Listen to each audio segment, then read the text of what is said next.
Southern Woods and Waters TV. That's where you want to be.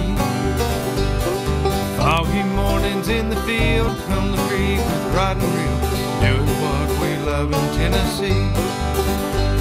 Patriot Demolition presents Southern Woods and Waters with Hugh McNaughton and Brandon Dowdy. Also being brought to you by Sniper Hunting Products, Deer 30 Minerals, Candy Fork Outdoors, Weststone Cry-Like Realtors, TWRA, Capital Sportsman, Nashville Marine, Davidson Farmers Co-op, Courtney's Restaurant and Catering, Mowing and More, CVA, Wilson Bank and Trust, Flowers Processing and Garden Center, X Outdoor Products, and Hunter Up.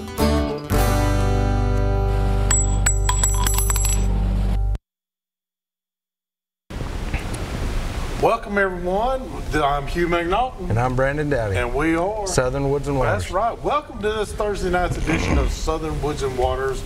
And let me tell you something, if you're not geared up, because the NWTF was here just a couple of weeks ago, if that didn't fire you up, this show will. It will. Because we have the legend with us tonight, Randall Haley. And Randall has graciously accepted our he came back to hang out with us again. He just keeps taking the abuse. We're on the front porch of the deer camp, just rocking to the oldies. He feels at home here. That's what it is. That's what it is. It has feels to at home be. here. It has to be. But Randall's going to come on here and help us out and help you out with some tactics and some things that, you know, there's a lot to turkey hunting, and people don't realize. They think it's, well, you just go out there and shoot an old darn bird. Let me tell you something. The eastern turkey is probably the smartest turkey in the world. They are, and they're scared all the time. You know, that's the thing. So many things they have more predators than just about anything out there, you know, so they live their whole life scared. Let me tell you something, everything loves a quail. Everything loves a quail, they do. And turkeys are right behind them. Turkeys are right there behind them. So they are, so they're wary critters, that's for sure. We got a great show for you tonight, and we're going to have a call-in section. So we want people to call in, ask Randall any question they might have about turkey hunting, and we're going to do different scenarios. As you know, Randall is very, very educated and knowledgeable and experienced turkey hunter, and we're going to pick his brain. Different scenarios, what to do, what not to do. There's a lot of things that I think people push too far, push to the limit when they should have just backed off. Give it a few minutes, and I'm serious. You can wait just a few minutes, and it can change the outcome. It can. It's like deer hunting in some ways, and patience can go a long way. Patience can help you out. And if you push the limits, you can run a hunt real quick. Whereas if just a little bit of patience. And I think that is one of the biggest mistakes that newcomers to the sport make.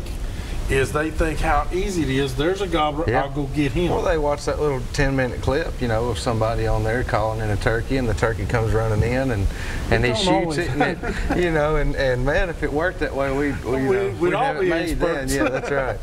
But I tell you what, and let's wind down first of all, and I want to introduce our guest tonight with us is Randall Haley. Randall, thank you so much for being on the show. Yeah, glad to be here. And you know, you and I both are serious about turkey hunting.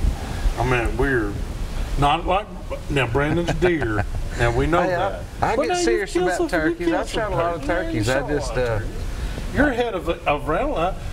Randall and I, we've only killed Easterns.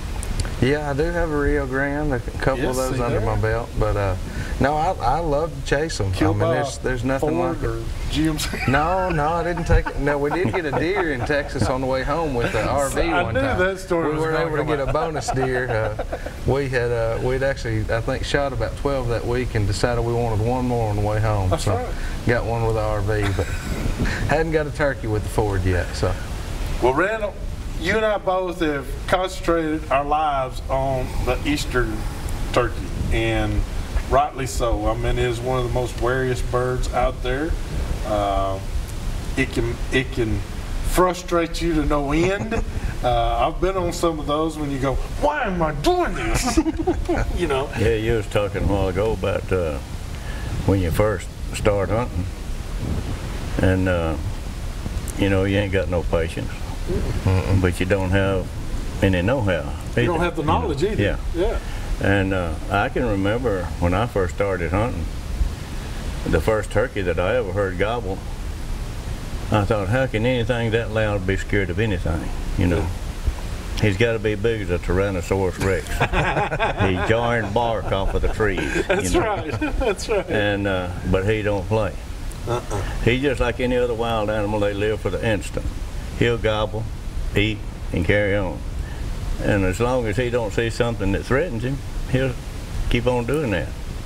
But if you scare him, he won't go far. He'll just get away from you, you know. That's right. But patience has got a lot to do with it. Probably more than anything, and just understanding calling. You got to call, you know. You don't have to be the best caller in the world. They're not. They're not.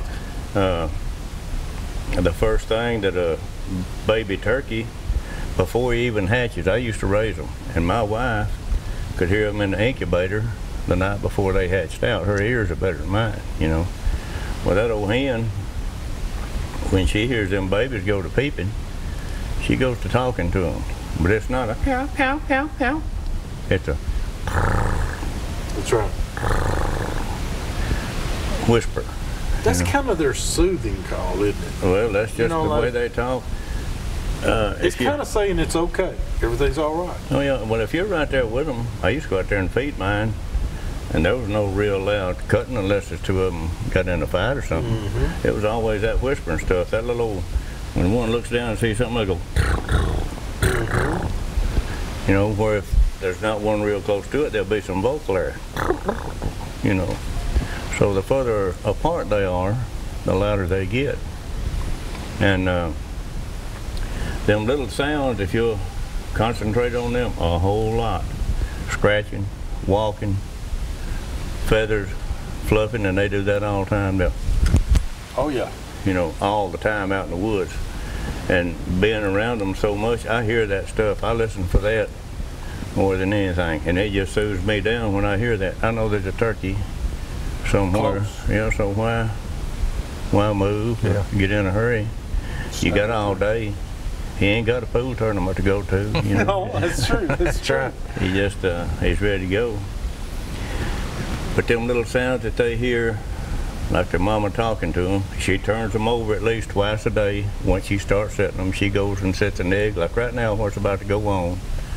A lot of these hens are already been bred. A lot of people don't want to believe that because they see 6 to 10 toms and hens, but the breeding has started. It's already started. Yeah. And so these little sounds, and they're going to be vocal when the season first starts. So if you want to practice some calling while you're sitting out there, early in the season is the time to do it. And then later on, when you see them little hens creeping around the field by themselves, they're in a hiding mode then, and they're not very loud. They get out there, some of them old hunters I used to hunt with, or I always talked about the maiden yelp. You know what, and you just hear her off out there, cow, cow, cow, cow, cow, cow, cow. That's right. And maybe not do it again for 30 minutes. But she knows that gobbler's going to be coming around the field. There's one out there.